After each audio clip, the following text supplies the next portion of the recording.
Hello everyone, welcome to Knowledge Point. हम लोग पढ़ रहे हैं क्लास 12 एनसीईआरटी केमिस्ट्री और आज का वीडियो लेक्चर स्टार्ट करते हैं from the mechanism of Swarts reaction.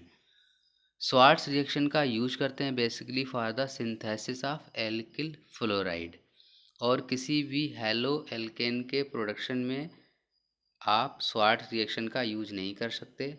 Swarts reaction specially use होती है for the synthesis of alkyl fluoride.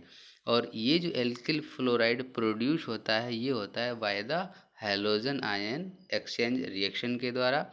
इसमें क्या करते हैं, एक एल्किल हैलाइड ले लेते हैं और उसकी रिएक्शन कराते हैं AgF या HgF2 से, या आप ले सकते हैं इसकी जगह COF2 या SbF3।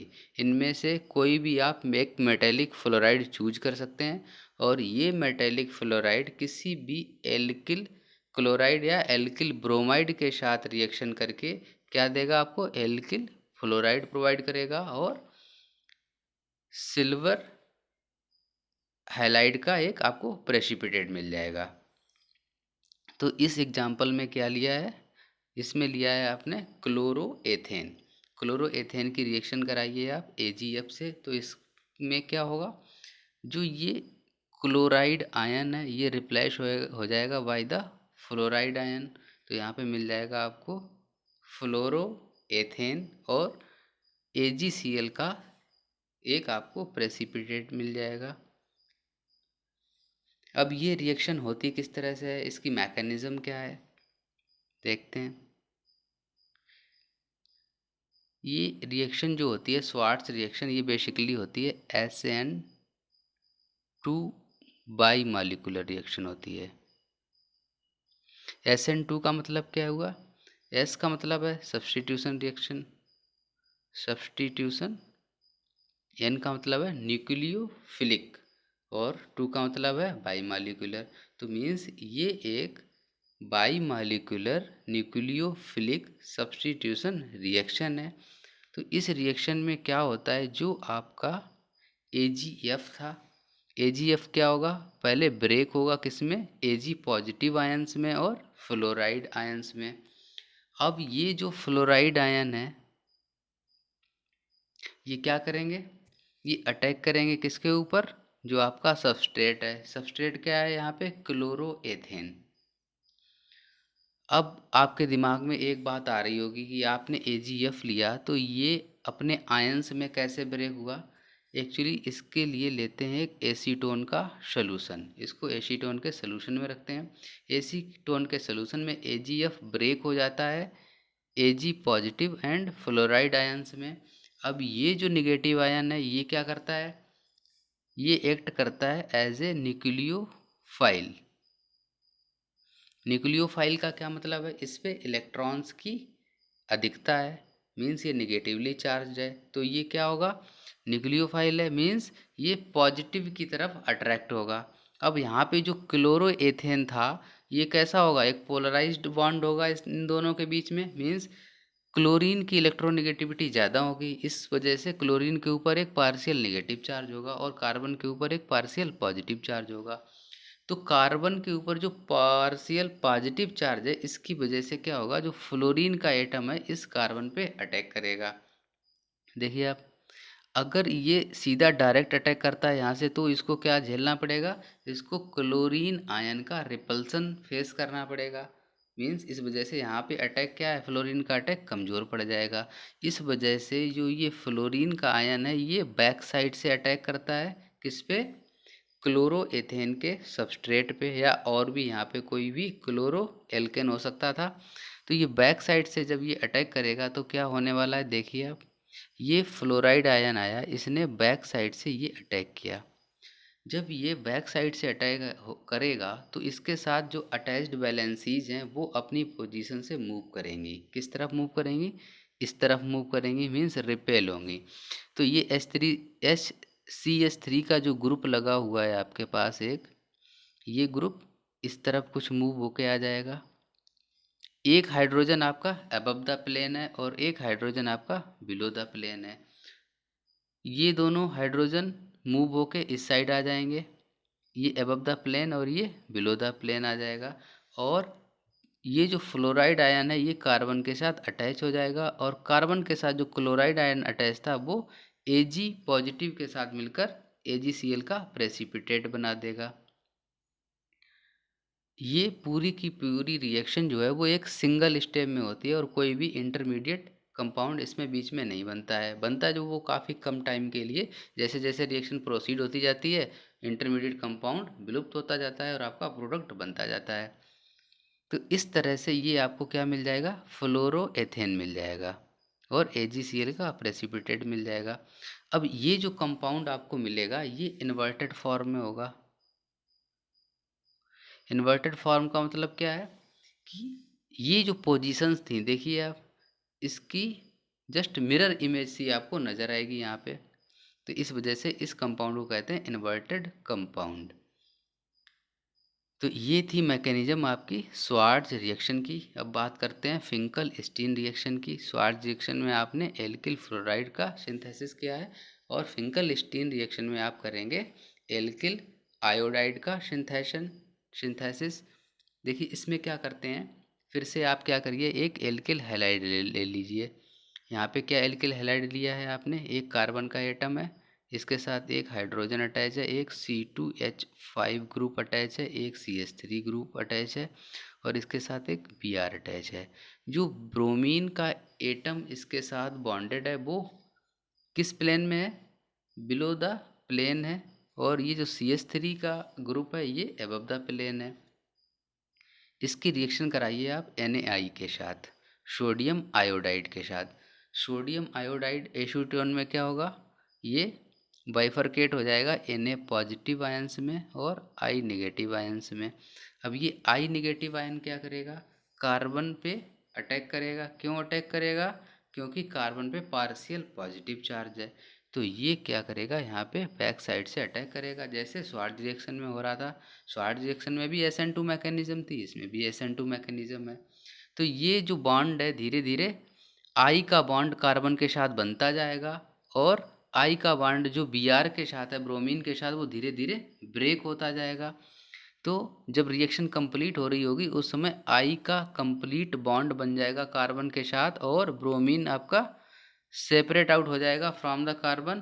तो ये ब्रोमीन और सोडियम मिलके क्या बना लेंगे, NaBr का प्रेसिपिटेट बन जाएगा और आपको मिल जाएगा एल्किल आयोडाइड। इसमें भी एसीटोन लेते हैं। एसीटोन क्या करता है, सोडियम आयोडाइड को सोडियम और आयोडीन में ब्रेक कर देता है। ये जो आयंस होंगे सोडियम के Na positive and I negative, ये किस कौन ब्रेक करता है इनको आयंस में, एसीटोन करता है। एसीटोन एक अप्रोटिक सॉल्वेंट है। अप्रोटिक सॉल्वेंट क्या करता है, aprotic solvent basically proton rich होता है और ये सोडियम आयोडाइड को सोडियम एंड आयोडीन आयंस में ब्रेक कर देता है। तो ये मैकेनिज्म आपको समझ आ गई होगी। SN2 मैकेनिज्म है, सिंगल स्टेप में हो रही है, ये 2 स्टेप में नहीं होगी। SN2 मैकेनिज्म सिंगल स्टेप में होती है। एल्किल हैलाइड आपका सबस्ट्रेट की तरह वर्क करेगा। आगे बढ़ते हैं, बात करते हैं physical properties of haloalkanes and haloarenes. Physical property किसी भी कंपाउंड की उसके मास पे डिपेंड करती हैं और इंटरमॉलिक्यूलर अट्रैक्शन पे डिपेंड करती हैं। तो सबसे पहले बात करें फिजिकल स्टेट की। तो फिजिकल स्टेट जो हेलो एल्केन्स होते हैं, जो लोअर हेलो एल्केन्स होंगे वो गैसियस स्टेट में होते हैं। हायर हेलो एल्केन्स लिक्विड और सॉलिड स्टेट में हो सकते हैं। जैसे जैसे कार्बन एटम्स की संख्या बढ़ेगी वैसे वैसे स्टेट्स में भी वेरिएशन होता है हेलो एल्केन्स के। हेलो एरिन्स आपको लिक्विड या सॉलिड फॉर्म में ही देखने को मिलेंगे, ये गैसियस फॉर्म में नहीं होते हैं। बॉइलिंग पॉइंट की बात करें तो जो हेलो एल्केन्स होते हैं उनके अंदर जो फोर्सेस ऑफ अट्रैक्शन होते हैं या इंटरमॉलिक्यूलर फोर्सेस होते हैं, हेलो एल्केन्स में इनके पेरेंट हाइड्रोकार्बन से अगर कंपेयर करें तो इंटरमॉलिक्यूलर फोर्सेस हेलो एल्केन्स में ज़्यादा स्ट्रांग होते हैं फ्रॉम द पेरेंट हाइड्रोकार्बन्स। इस वजह से इनका जो बॉइलिंग पॉइंट है वो हाई होता है। बॉइलिंग पॉइंट हाई होता है, प्लस कंपेयर करें अगर हाइलाइट्स के रेस्पेक्ट में, तो जो एल्किल आयोडाइड होगा उसका बॉइलिंग पॉइंट आपका एल्किल ब्रोमाइड से ज़्यादा होगा, और एल्किल ब्रोमाइड का एल्किल क्लोराइड से ज़्यादा होगा। एल्किल क्लोराइड का बॉइलिंग पॉइंट आपका एल्किल फ्लोराइड से ज़्यादा होगा। हेलो एरिन्स के केस में क्या होता है? हेलो एरिन्स के केस में जो भी आइसोमेरिक कंपाउंड्स होते हैं उनका बॉइलिंग पॉइंट लगभग सेम होता है। डेंसिटी की बात करें तो डेंसिटी में क्या होता है, जैसे जैसे कार्बन एटम्स की संख्या बढ़ती जाएगी वैसे वैसे क्या होगा, डेंसिटी भी बढ़ती जाएगी। हेलोजन बढ़ जाए या कार्बन एटम बढ़ जाएं तो डेंसिटी इंक्रीज होती जाती है। मीन्स कार्बन एटम्स इंक्रीज हो जाएं या हेलोजन के एटम्स इंक्रीज हो जाएं तो डेंसिटी क्या होगी, बढ़ जाएगी हेलो एल्केन्स की। यही होता है एल्केन्स के केस में भी, कार्बन और हेलोजन अगर इंक्रीज होंगे तो डेंसिटी बढ़ जाएगी। सॉल्युबिलिटी की बात करते हैं। सॉल्युबिलिटी हेलो एल्केन्स के केस में क्या होते हैं, जो हेलो एल्केन्स होते हैं वो बहुत ही स्लाइटली सॉल्युबल होते हैं, किसमें, पोलर लिक्विड्स में, और नॉन पोलर लिक्विड्स में क्या है, हाईली सॉल्युबल होते हैं। हेलो एरिन्स के केस में भी यही होता है, पोलर लिक्विड्स में सॉल्युबल होते हैं बट नॉन पोलर में क्या होते हैं, ये नहीं, नॉन पोलर में ये सॉल्युबल होते हैं और पोलर लिक्विड्स में ये सॉल्युबल नहीं होते हैं। Both haloalkanes and haloarenes are not soluble in polar liquids. Chemical reactions of haloalkanes. Haloalkanes की जो केमिकल रिएक्शंस होती हैं वो बेसिकली 3 टाइप्स की हैं, nucleophilic substitution reaction, elimination reactions and reactions with metals. सबसे पहले बात समझते हैं न्यूक्लियोफिलिक सब्स्टिट्यूशन रिएक्शंस, जिसका मैकेनिज्म समझा था स्वार्ट्ज एंड फिंकलस्टीन रिएक्शंस में। न्यूक्लियोफिलिक सब्स्टिट्यूशन रिएक्शन में होता क्या है, एक न्यूक्लियोफाइल होता है। न्यूक्लियोफाइल क्या होता है, एक इलेक्ट्रॉन रिच स्पीसीज होती है न्यूक्लियोफाइल, जिसके ऊपर नेगेटिव चार्ज होता है। नेगेटिव चार्ज होता है तो जनरल सी बात है इनका अट्रैक्शन पॉजिटिव चार्ज की तरफ होगा। पॉजिटिव चार्ज कहाँ पे होगा, जो एटम आपका इलेक्ट्रॉन डेफिशिएंट होगा। तो इस रिएक्शन में क्या होता है, एक सब्स्टिट्यूशन टेक प्लेस होता है बिटवीन द हैलोजन एटम्स, और ये जो इनिशिएट की जाती है प्रोसेस, ये न्यूक्लियोफाइल के द्वारा इनिशिएट की जाती है। इस वजह से इसको कहते हैं न्यूक्लियोफिलिक सब्स्टिट्यूशन रिएक्शन। सब्स्टिट्यूशन क्यों आया, क्योंकि हैलोजन का सब्स्टिट्यूशन हो रहा है। न्यूक्लियोफिलिक क्यों आया, क्योंकि रिएक्शन जो है वो न्यूक्लियोफाइल के द्वारा इनिशिएट की जा रही है। SN2 substitution nucleophilic बाइमॉलिक्यूलर।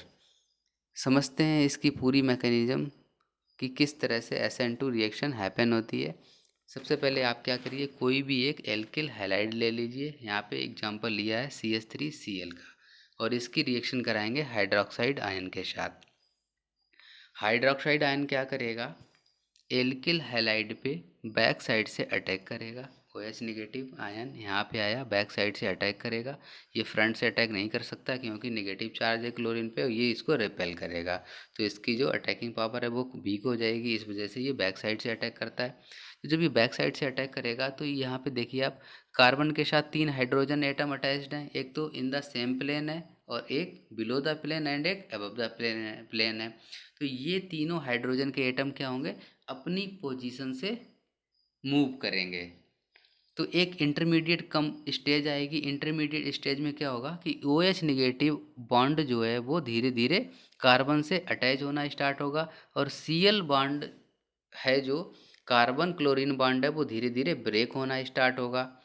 और ये जब पोजीशन आएगी, इस तरह की इंटरमीडिएट पोजीशन होगी, जब आपका हाइड्रोक्साइड आयन कार्बन से अटैच होना स्टार्ट होगा और क्लोराइड आयन कार्बन से ब्रेक होना स्टार्ट होगा, उस समय जो तीनों हाइड्रोजन होंगे वो सेम प्लेन में होंगे। मीन्स जो कार्बन आपका अपियर होगा वो पार्शियली आपको ऐसा अपियर होगा कि वो at the same time 5 different atoms से अटैच है।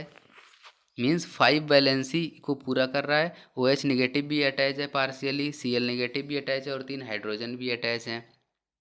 जैसे जैसे रिएक्शन आगे बढ़ेगा वैसे वैसे क्या होगा, जो ये हाइड्रोक्साइड आयन है ये कम्प्लीटली अटैच हो जाएगा कार्बन के साथ और Cl सेपरेट आउट हो जाएगा। तो यहाँ पे क्या मिल जाएगा आपको, OH CH H और यहाँ पे एबव द प्लेन एक H मिल जाएगा बेस शेप में।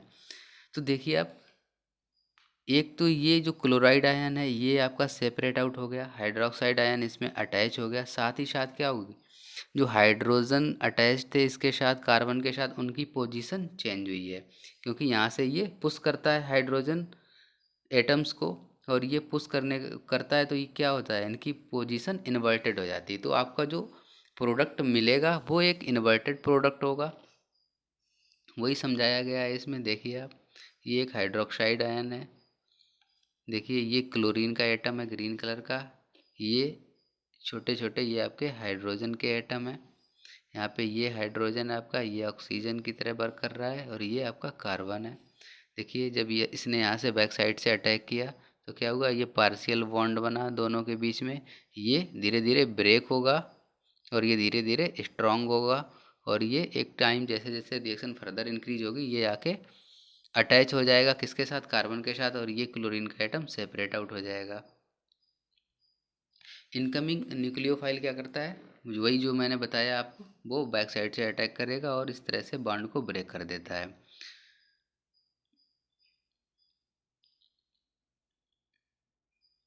और इस तरह से जो आपको फाइनल मॉलिक्यूल मिलता है वो इन्वर्टेड होता है, और इस प्रोसेस को क्या कहते हैं, इन्वर्जन ऑफ कॉन्फ़िगरेशन।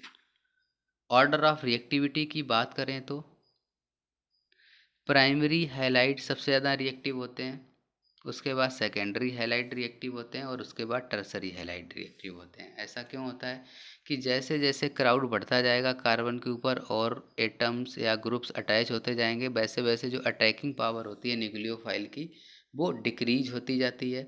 इस वजह से जो प्राइमरी हैलाइड होते हैं उनमें सबसे कम क्राउड होता है, सबसे कम क्राउड होने की वजह से जो न्यूक्लियोफाइल का अटैक होता है वो सबसे ज़्यादा स्ट्रांग होता है, तो इस वजह से जो रिएक्टिविटी होती है वो भी ज़्यादा होती है। तो प्राइमरी हैलाइड की रिएक्टिविटी सेकेंडरी हैलाइड से ज़्यादा होगी, और सेकेंडरी हैलाइड की रिएक्टिविटी आपकी टर्सरी हैलाइड से ज़्यादा होगी। SN1 रिएक्शंस की बात करें या सब्स्टिट्यूशन न्यूक्लियोफिलिक यूनिमालिकुलर रिएक्शंस की बात करें, यहाँ पे करेक्ट कर दीजिए, ये यूनिमालिकुलर है आपका, SN1 रिएक्शन के केस में ये यूनिमालिकुलर होगा।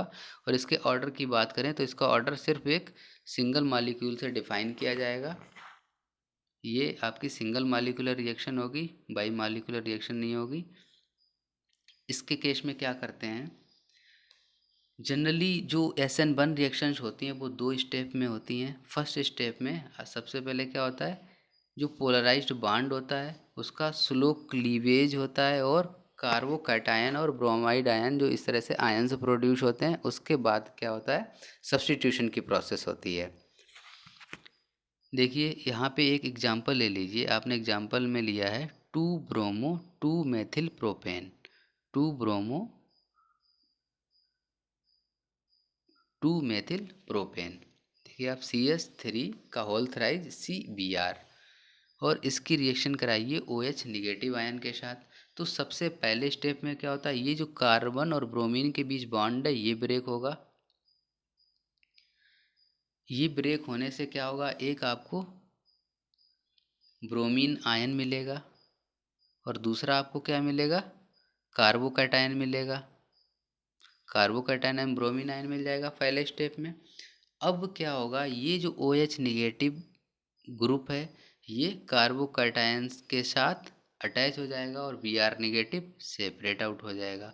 तो इस तरह से आपको एक प्रोडक्ट मिल जाएगा 2 मेथिल प्रोपेन 2 ऑल। तो ये रिएक्शन आपकी SN1 रिएक्शन होगी। SN1 रिएक्शन में जो ऑर्डर होता है वो सिंगल मॉलिक्यूल के द्वारा डिफाइन किया जाता है, मीन्स इसमें इसका जो ऑर्डर होगा उसमें OH निगेटिव आयंस की कंसंट्रेशन जो है वो कंसीडर नहीं की जाएगी, अकेले 2 ब्रोमो 2 मेथिल प्रोपेन की कंसंट्रेशन जो है वो कंसीडर की जाएगी। मैकेनिज्म की बात करते हैं, स्टेप 1 में क्या होगा, CH3 का होल थ्राइज CBr है, स्टेप 1 में ये ब्रेक होगा, ये आपकी रिवर्सिबल प्रोसेस होगी, तो आपको एक कार्बोकैटायन मिल जाएगा और एक आपको ब्रोमाइड आयन मिल जाएगा। अब रिएक्शन हो रही है आपकी OH निगेटिव आयन के साथ। निगेटिव आयन किसके अटैक करेगा? ये पॉजिटिव आयन्स पे अटैक करेगा। तो पॉजिटिव आयन्स पे जब अटैक करेगा तो क्या होगा? यहाँ से Br negative C separate out हो जाएगा और OH निगेटिव आयन अटैच हो जाएगा किसके साथ? कार्बन के साथ अटैच हो जाएगा। तो आपको क्या मिल जाएगा? CH3 का होल थ्राइस COH। तो इस तरह से ये रिएक्शन कैरीड आउट होती है, SN1 रिएक्शन। रिएक्टिविटी की बात करें, SN2 रिएक्शन के केस में क्या होता था? प्राइमरी हैलाइड की सबसे ज़्यादा रिएक्टिविटी होती थी, उसके बाद सेकेंडरी हैलाइड की रिएक्टिविटी होती थी, उसके बाद टर्सरी हैलाइड की रिएक्टिविटी होती थी। लेकिन SN1 के केस में ये जो रिएक्टिविटी है वो जस्ट अपोजिट होती है। मीन्स यहाँ पे जो टर्सरी हैलाइड होते हैं वो सबसे ज़्यादा रिएक्टिव होते हैं, इसके बाद सेकेंडरी हैलाइड, इसके बाद प्राइमरी हैलाइड।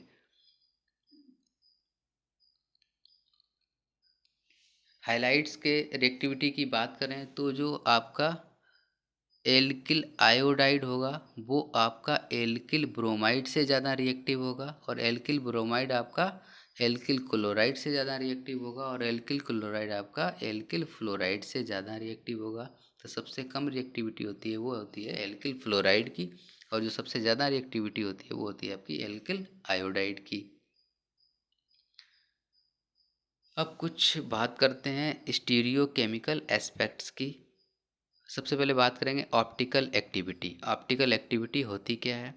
अगर आप कोई एक ऑर्डिनरी लाइट ले लो और इसको निकॉल प्रिज्म से पास करा दो तो आपको एक लाइट मिलेगी जिसको कहते हैं plane polarized light. Plane polarized light मिलेगी। अब ये जो प्लेन पोलराइज्ड लाइट है वो कुछ ऐसे कंपाउंड्स होते हैं जिनके सलूशन से अगर प्लेन पोलराइज्ड लाइट अगर हम पास करा दें तो जो प्लेन होता है, प्लेन ऑफ पोलराइजेशन, वो रोटेट हो जाता है आइदर इन क्लॉकवाइज डायरेक्शन और in the anti clockwise direction. तो ऐसे सारे कंपाउंड्स जिनके सलूशन प्लेन पोलराइज्ड लाइट के प्लेन को रोटेट कर देते हों उनको क्या कहते हैं? ऑप्टिकली एक्टिव कंपाउंड कहते हैं। और जब ये optically active compound plane polarized light को क्लॉकवाइज डायरेक्शन में रोटेट करेगा तो इस रोटेशन को कहते हैं डेक्स्ट्रो रोटेशन, या जो ये कंपाउंड है इसको कहते हैं डेक्स्ट्रो रोटेटरी। इसको इंडिकेट करते हैं पॉजिटिव साइन से।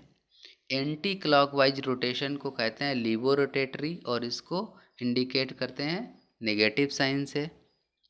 तो इस तरह से पॉजिटिव और निगेटिव साइन से जो इंडिकेट होते हैं कंपाउंड क्या होते हैं? ऑप्टिकल आइसोमर्स होते हैं, और ये जो फेनोमिना होता है उसको कहते हैं optical isomerism. Thank you so much.